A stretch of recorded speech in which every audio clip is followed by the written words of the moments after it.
늘 반갑습니다. 한 달 만에 다시 서게 되는데 한 달 전에 이 자리에 섰을 때도 감기 걸려서 이 자리에 섰던 것 같습니다. 근데 분명히 낯섰는데 감기가 나서 이제 건강하게 잘 지내다가 지지난주쯤에 이렇게 바람이 이제 선선해졌더라고요. 아침 저녁으로 바람이 선선해지면서. 근데 제가 더위를 좀 많이 타는 편이어서 이렇게 밤에 잘 때 배도 이렇게 막 까놓고 이게 자거든요. 이렇게 이불도 안 덮고 이렇게 배를 까놓고 자다가 감기에 걸렸습니다. 그래서 지난 한 주간 동안 굉장히 고생을 많이 했습니다. 그렇게 이제 저 혼자 감기 걸렸으면 되는데 제가 지난주에 감기에 걸려서 이렇게 한참 알았는데 아내가 지금 임신 중인데 그 감기 걸리면 안 되잖아요. 그래가지고 제가 아내한테는 이렇게 방에서 자라. 그리고 나는 거실에서 자겠다. 거실에서 자는데 모기가 너무 많더라고요. 근데 이제 방에는 침대에다가 이렇게 모기장을 쳐놨거든요. 그래서 도저히 못 견디겠어가지고 들어가서 잤습니다. 이제 그 침대에서 같이 잤는데 저도 모르게 저는 잘 기억이 안 나는데 자다가 제가 얼굴에다 대고 기침을 했다고 그러더라고요.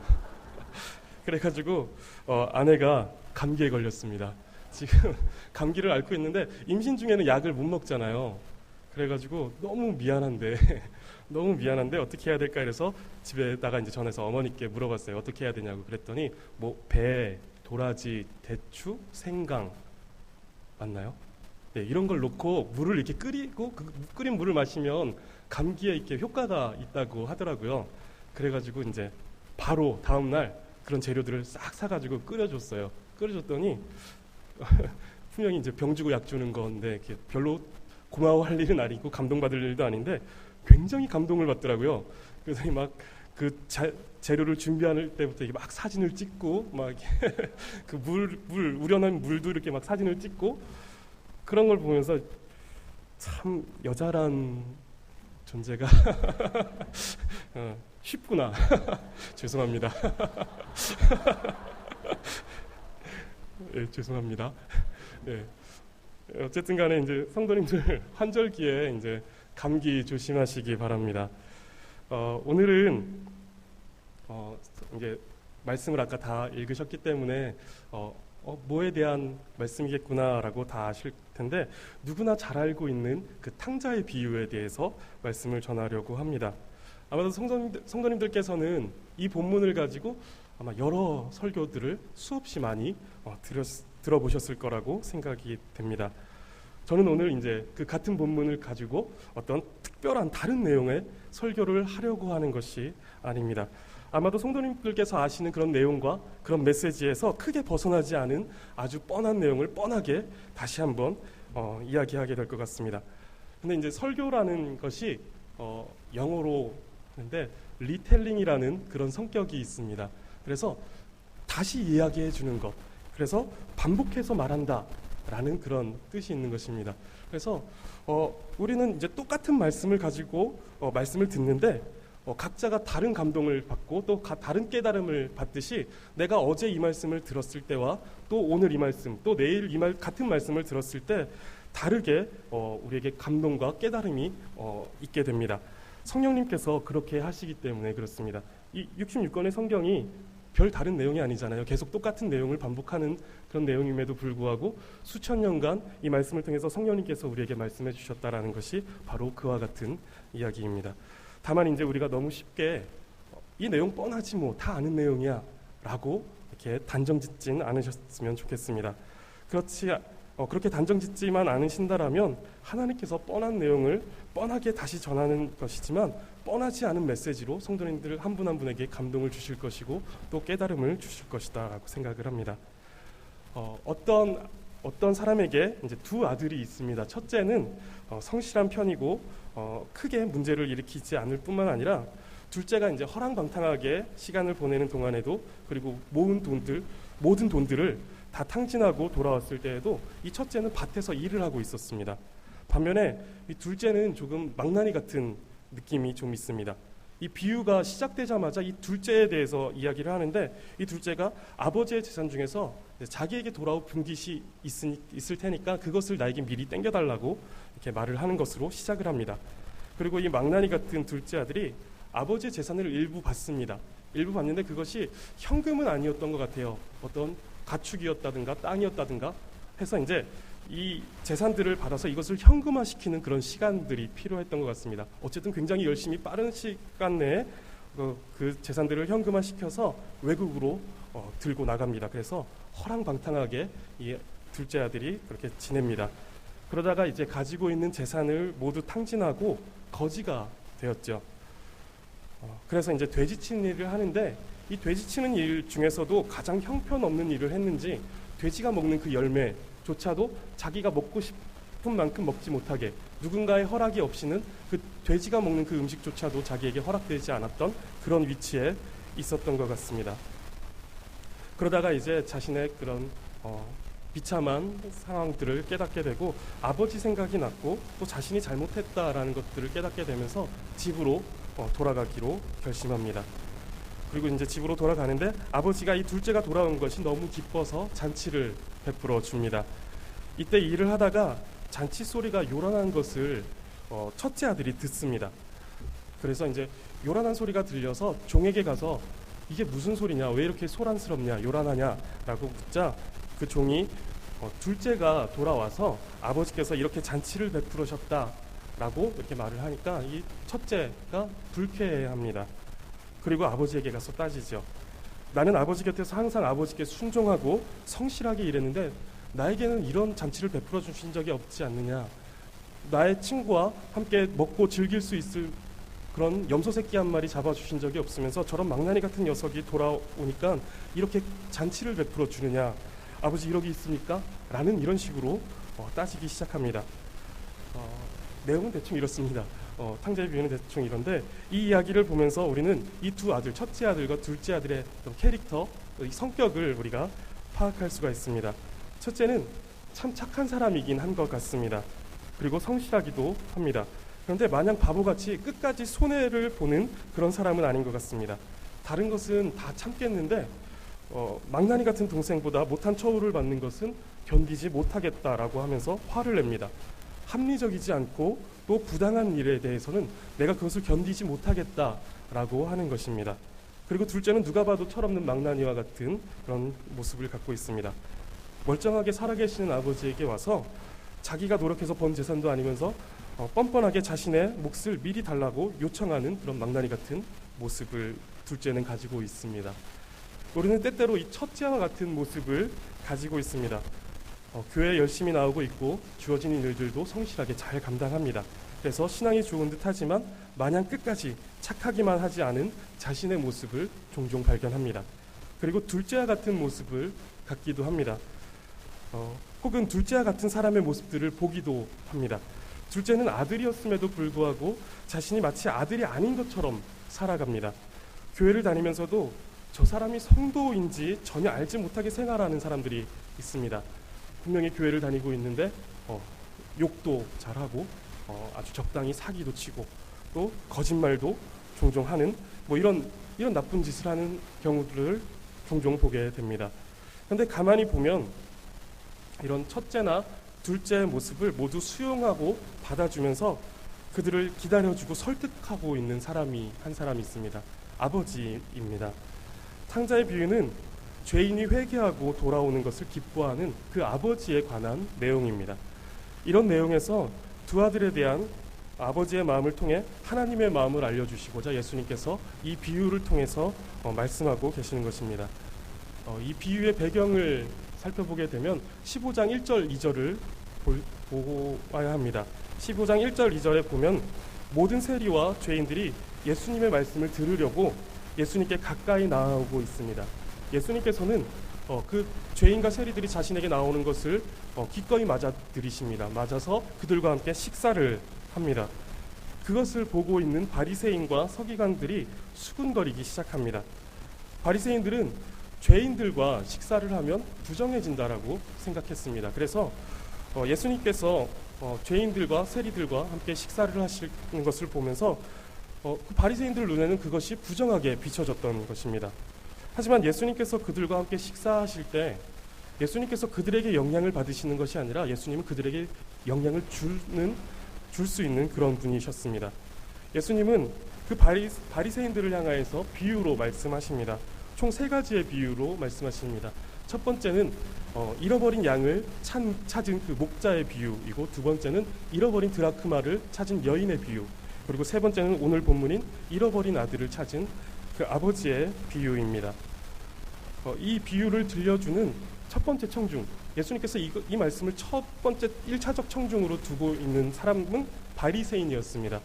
예수님께서 죄인들과 함께 하시는 모습을 보고 수군거리고 있는 그들에게 하나님께서 죄인들을 찾고 계시고 그들을 찾게 될 때 그 기쁨을 이기지 못하신다라는 것을 말씀하고 있는 것입니다. 이 비유는 바리새인들에게 하나님의 마음을 올바르게 보도록 교훈하고 있는 것입니다. 그런데 마지막 비유인 잃어버린 아들을 찾은 비유, 즉 탕자의 비유는 앞에 있는 두 비유보다 조금 더 길게 이야기를 합니다. 오늘 본문이 상당히 길었죠.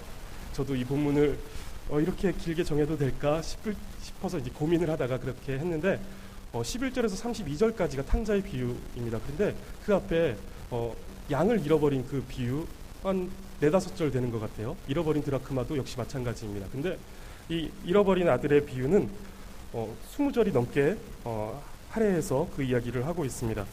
이렇게 이야기를 하시는 것은 조금 더 구체적으로 무언가를 이 내용을 담고 있다라는 것입니다.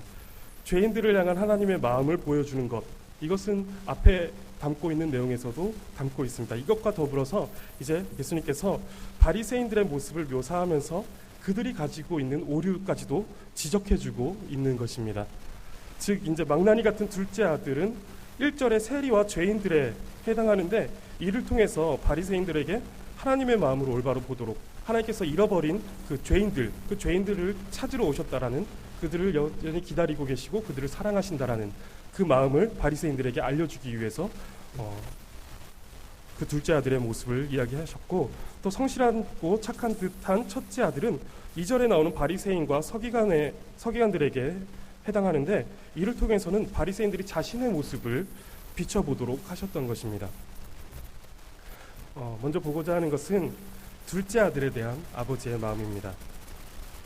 둘째는 이제 나갔다가 돌아오면서 자신이 다시금 아버지의 아들이라고 불리기에는 너무 큰 잘못을 저질렀으니까 이제는 나를 아들로 보지 마시고 나를 아버지의 그 품꾼의 하나로서 받아주세요라고 말을 합니다.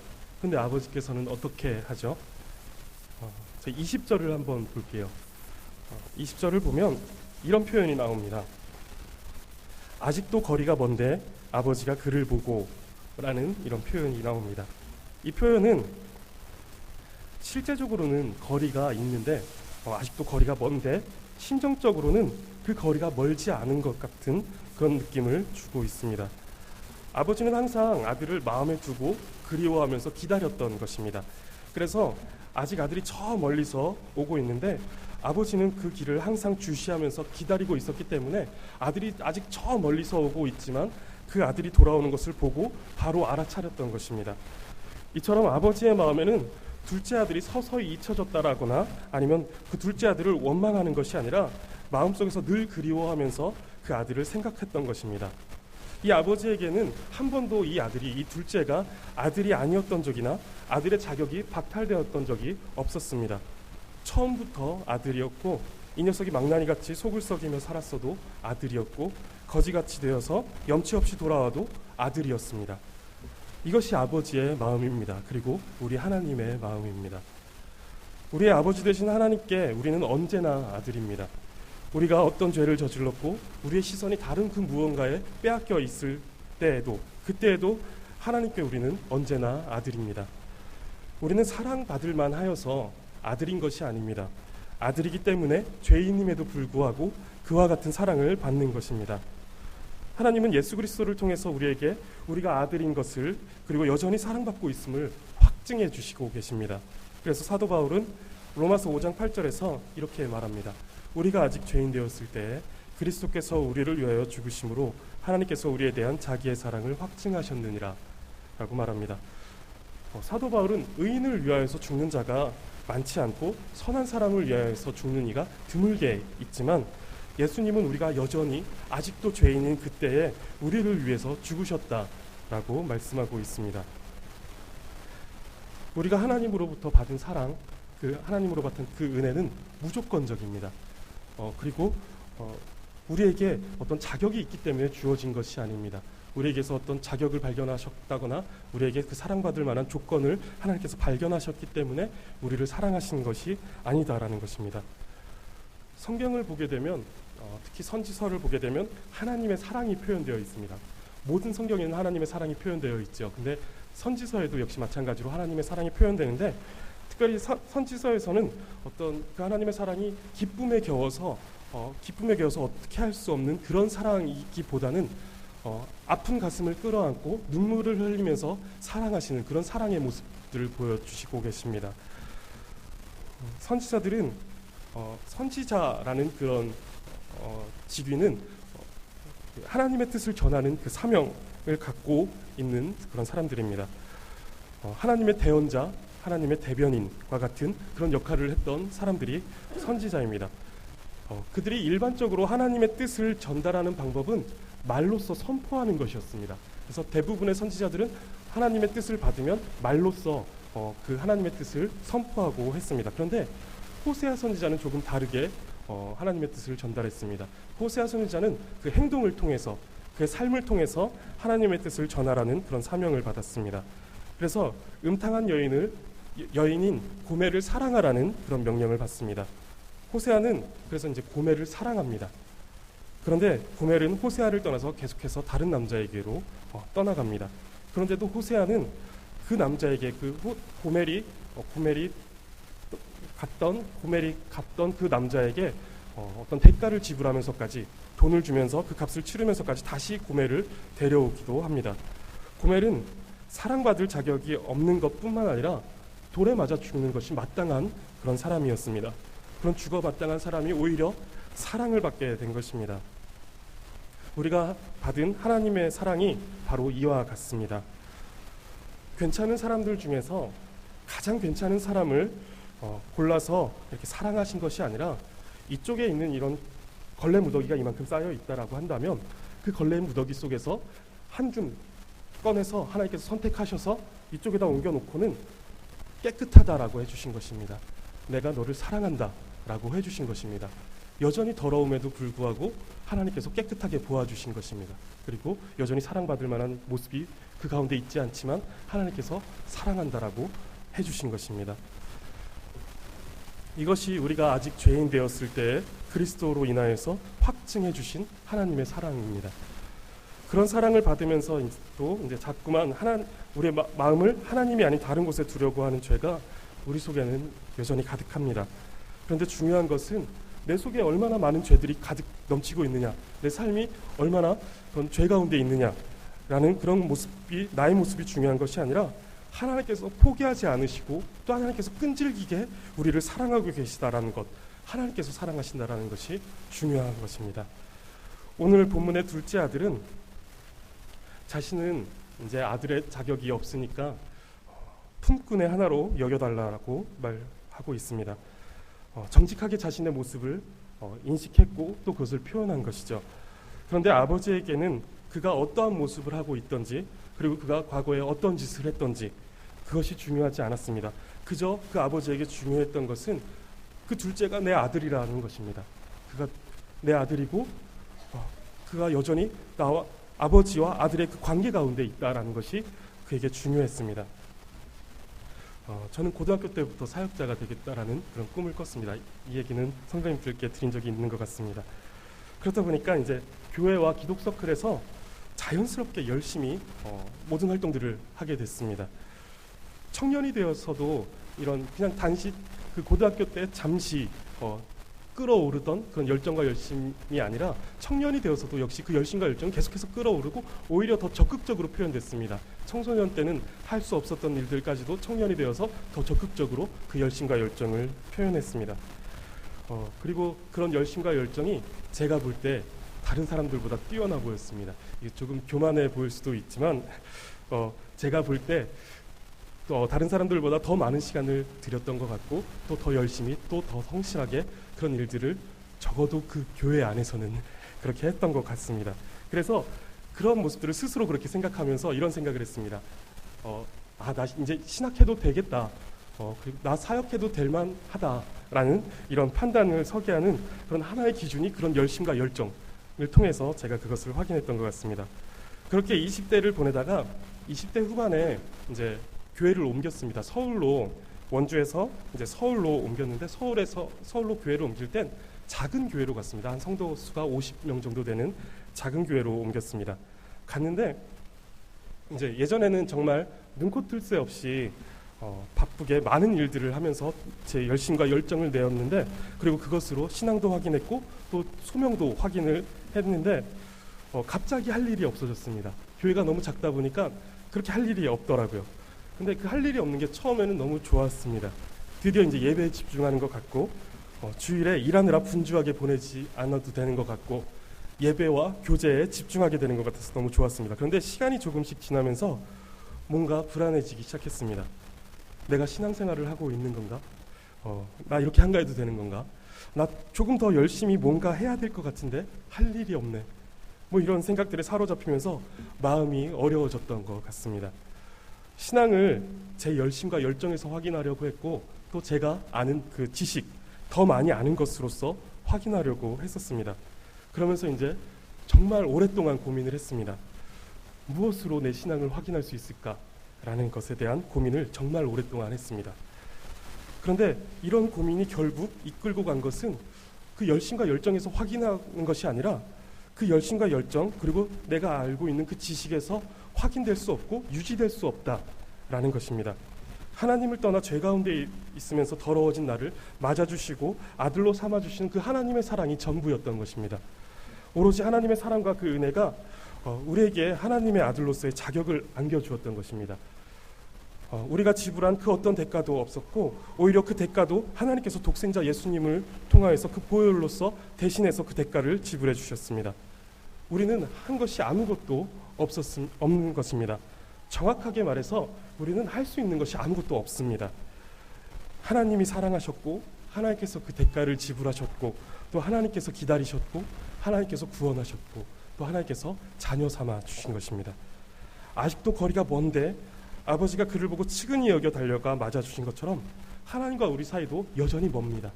여전히 멀어서 도저히 닿을 수 없는 그 거리 가운데 있는데, 하나님께서 우리를 불쌍히 여겨 달려와서 하나님께서 우리를 안아주신 것입니다. 그런 하나님의 마음과 또 그 하나님의 사랑을 늘 기억할 수 있었으면 좋겠습니다. 그리고 두 번째로, 첫째 아들에 대한 아버지의 마음입니다. 첫째는 둘째가 돌아온 것이 기쁘지는 않더라도 거기에 불만이 있어 보이진 않습니다. 그런데 둘째보다는 내가 아버지께 더 나은 아들인 것 같은데, 자신보다 둘째에게 더 많은 상, 더 훌륭한 상을 주는 것 같아 보여서 그런 아버지의 불합리한 태도, 거기에 불만이 있는 것 같습니다. 그래서 화가 나서 그 잔치자리에도 들어가지 않고 있습니다. 그래서 이제 밖에서 툴툴거리고 있는데 아버지가 나와서 들어가서 같이 잔치자리에 들어가자라고 이야기를 하니까, 이 첫째 아들은 화가 잔뜩 나 있는 상태이죠. 막 이렇게 골이 잔뜩 나서 이렇게 막 터져버릴 것 같은데 아버지가 와서 건든 거죠. 건드니까 이 아들이 그 분노를 터뜨립니다. 왜 아버지 저에게는 그런 염소 새끼 하나도 잡아주지 않으셨으면서 저 녀석 저런 녀석에게는 이렇게 큰 잔치를 베풀어 주십니까? 라고 하면서 이런 불만을 토해냅니다. 사실 이거 틀린 말은 아니죠. 열심히 일했으면 합당한 보상을 받는 것이 당연한 것이고, 적어도 아무것도 안 한 사람보다는 나은 대우를 받기는 해야 되는 것이죠. 그런데 이렇게 화가 나 있는 아버지가 첫째를 달래줍니다. 근데 어떻게 달래주냐 하면, 너는 항상 나와 함께 있으니 내 것이 다 너의 것이다 라고 하면서 이렇게 달래줍니다. 이 말이 위로가 됐을까요? 함께 있다라는 것에 대한 가치는 대단합니다. 예전에 짧은 만화로 이런 만화가 있었습니다. 이렇게 한 친구가 있는데, 어떤 친구가 가파른 산 꼭대기에서 어떤 친구를 부릅니다. 그런데 그 친구가 이제 정말 위기의 순간들을 막 접하면서 이 산을 기어 올라갑니다. 그 가파른 산을 올라가서 이제 그 꼭대기에 다다라서 그 친구에게 갑니다. 가서 도착을 했는데, 그래서 도착을 해서 왜 불렀냐라고 이렇게 물으니까 친구가 이렇게 팔을 괴고 누워서 아주 태평한 표정과 자세로 그냥이라고 답을 합니다. 저 같으면 바로 절교할 것 같습니다. 저는 절교에 대한 스토리가 조금 있긴 한데 우리 중고등부와는 잠깐 나눴는데 나중에 기회가 되면 이 절교에 대한 스토리도 한번 나누도록 하겠습니다. 어쨌든 간에 저는 이런 친구가 있으면 바로 절교할 것 같습니다. 그런데 이 친구는 그러지 않고 또다시 다른 스토리가 이어집니다. 이번에는 산이 아니라 산꼭대기 아니라 우주로 갑니다. 우주에 가서 달에서 이 친구가 그 친구를 또다시 부릅니다. 그럼 이 친구가 그 우주복을 입고 그 달까지 찾아갑니다. 찾아가서 왜 불렀냐 이렇게 물으면 그 친구가 똑같습니다. 이렇게 팔을 괴고 누워서 태평한 표정과 자세로 그냥이라고 답을 합니다. 그리고 그 밑에 이런 문구가 적혀 있습니다. 그냥 친구가 진짜 친구다. 사실 아주 나쁜 친구죠. 이 친구가 진짜 친구라고 보기엔 너무나 나쁜 친구처럼 보입니다. 그런데 이렇게 무슨 이유인지 말하지 않고서도 그냥 부를 수 있는 친구, 그리고 그냥 가줄 수 있는 친구가 있다라는 것, 그렇게 함께 할 수 있는 친구가 옆에 있다라면 이것은 분명히 복일 것입니다. 저는 모교회에서 제가 어렸을 때 자라온 그 원주 그 교회에서 함께 같은 꿈을 꾸면서 자랐던 친구가 있었습니다. 이 친구도 이제 목회를 하겠다라는 꿈을 갖고 있었고 저도 역시 마찬가지로 그런 사역을 하겠다라는 꿈을 갖고 함께 자라던 친구가 있었습니다. 그 친구는 이제 대학을 가면서 바로 신학대학교에 입학을 해서 사역을 시작했습니다. 군대를 다녀오기 전까지는 이제 모교회에서 사역을 하다가 군대에 다녀와서는 이제 다른 교회로 사역을 나갔습니다. 그때 그 친구에게 이런 말을 하면서 이렇게 인사를 했습니다. 우리 정말 이 교회에서 어렸을 때부터 정말 쓸데없이 같이 붙어 다녔다. 그러니까 너 거기 가서도 누군가와 쓸데없이 붙어 다녀줘라 라는 얘기를 했습니다. 정말 어떤 필요에 의해서 만나는 그런 사이 말고 정말 쓸데없이 만나는 그런 친구가 그것이 진짜 교제다라는 것을 그때 생각하게 됐었습니다.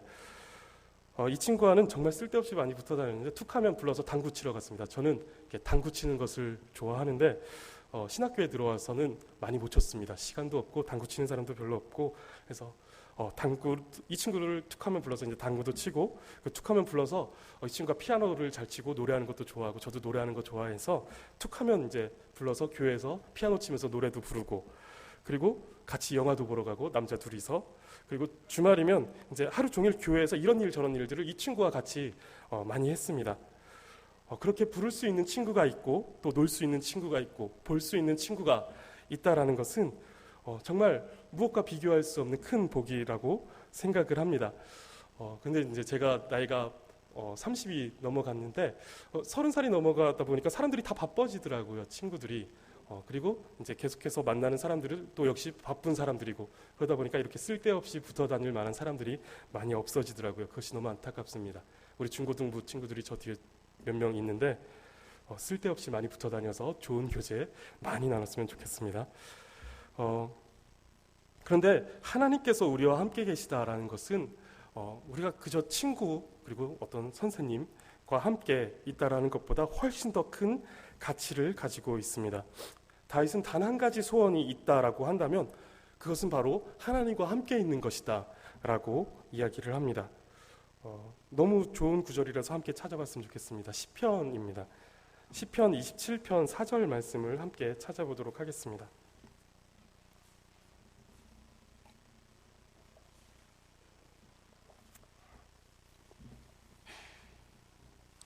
시편 27편 4절 말씀입니다.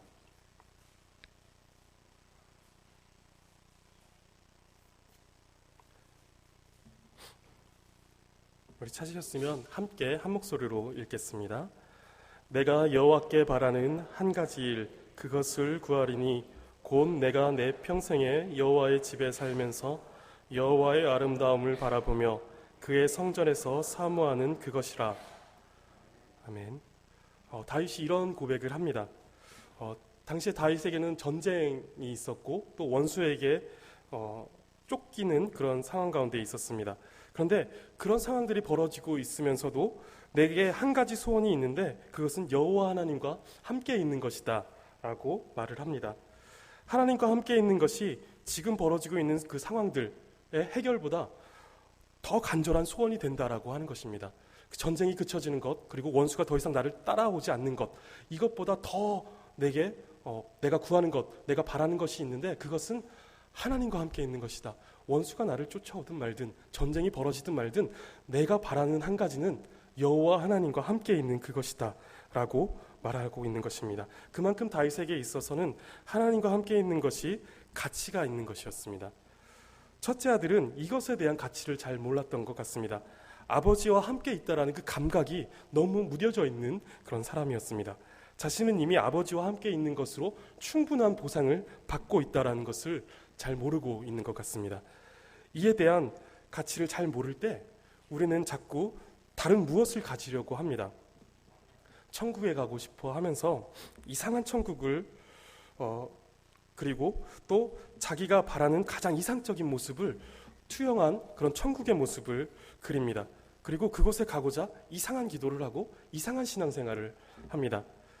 예전에 제가 한참 영성학교니 또 영성훈련이니라는 것을 굉장히 많이 따라다녔던 적이 있습니다. 그래서 어떤 그런 신사도적인 성향을 가지고 있는 선교단체를 따라다녔었는데 원주에 살 때였습니다. 원주에 사는데 그 영성학교는 서울에서 했습니다. 그래서 비싼 수강료를 지불하고 시간과 교통비를 이렇게 들여서 서울까지 왔다 갔다 하면서 그 영성학교라는 코스를 밟고 있는데 한 목사님이 그때 강사로 계셨던 그 목사님께서 당시에 남미 쪽에서 굉장한 일들이 일어나고 있다라는 것을 소개해 주셨습니다. 어떤 일이냐 하면 뜨겁게 기도하다 보면은 그 이가 금리발로 변한다라는 것입니다. 이것에 대한 얘기 들어보셨나요?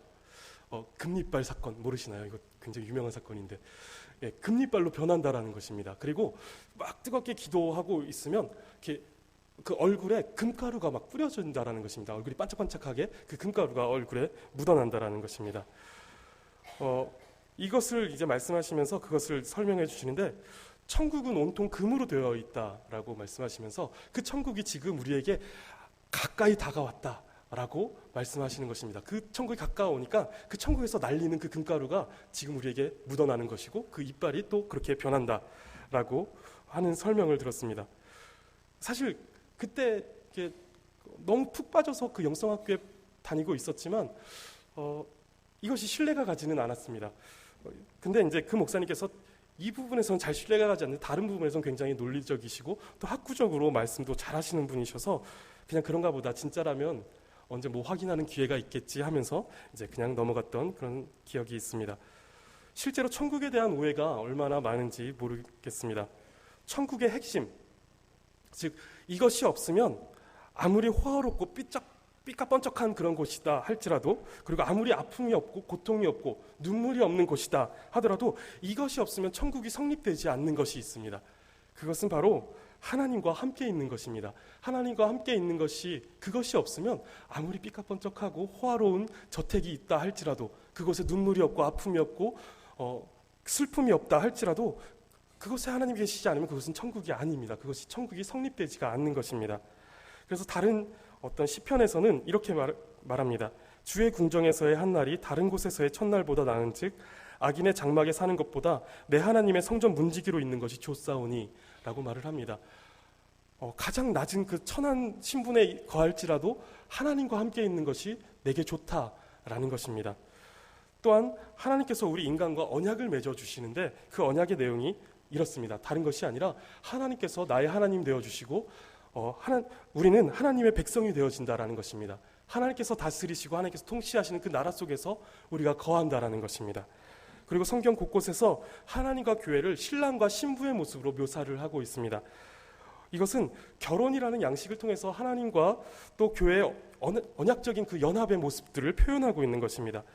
이러한 표현들은 모두 하나님과 함께 있음이 얼마나 복된 것인지 그것이 얼마나 가치 있는 것인지에 대해서 알려주고 있는 것입니다. 함께 있다라는 것은 내가 무엇을 가지고 있느냐라는 것보다 혹은 내가 무엇을 이루었느냐라는 것보다 훨씬 더 귀중한 가치를 가지고 있습니다. 이러한 가치를 알고 즐거워한다면 분명 우리는 한층 더 하나님의 마음에 합한 기도를 하게 될 것이고 또한 그러한 신앙생활을 하게 될 것입니다. 또한 죄인이 주께로 돌아오는 것, 그래서 하나님의 사랑을 넘치게 받는 것, 그 죄인, 내가 볼 때 저 사람은 아닌 것 같은데 저 사람 성실하지 못한데 라고 하는 그 사람이 하나님께로 돌아와 넉넉한 사랑, 그 넘치게 그 하나님의 사랑을 받는 것에 대해서도 역시 기꺼이 함께 기뻐할 수 있게 되는 것입니다. 이제 정리하겠습니다. 하나님은 우리가 어떠한 모습 가운데 있더라도 변치 않는 사랑으로 우리를 기다려주시는 아버지다라는 그런 사실을 기억하시기 바랍니다. 그리고 우리에게 있어서 가장 큰 상급은 하나님과 함께 있는 것, 바로 그것입니다. 그리고 우리가 그 가치를 충분하게 깨닫게 된다라면 비록 자기보다 성실하지 못하고 그리고 못된 것 같은 사람에게 그럼에도 부어주시는 하나님의 사랑과 복에 대하여서 넉넉히 함께 기뻐해 줄 수 있을 것입니다. 그런 하나님의 마음을 잘 아는 우리 모두가 되기를 바라겠습니다. 기도하겠습니다.